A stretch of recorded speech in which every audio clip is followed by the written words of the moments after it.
When I first heard this show was going to get made, the first thing I thought about was how the writers were essentially going to undo the ending of Dexter New Blood and whether or not it would make any kind of sense whatsoever.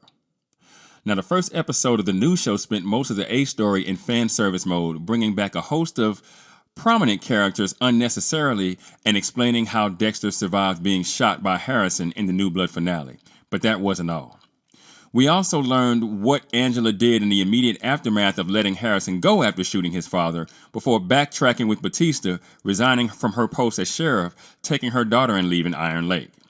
And speaking of Batista, I thought his strategy for dealing with Dexter was a bit strange, especially considering that at this point, it should be unmistakably clear to him that Dexter is in fact the Bay Harbor Butcher. In addition to that, the story we're being told about what happened between the end of New Blood and the beginning of this show is, simply put, absolute nonsense. But I guess a ridiculous sequence of events at the beginning of your pilot episode is a small price to pay to bring back one of the most popular television series in the history of your network, right? Anyway, I thought the episode's B story was actually pretty good. Watching Harrison find his own way to following his father's footsteps was rather interesting, and I'll admit I wasn't exactly sure how Harrison would be affected by shooting his dad in the previous series, but what the writers chose to go with here was actually a pleasant surprise. But where the show is really going to get interesting is its runner.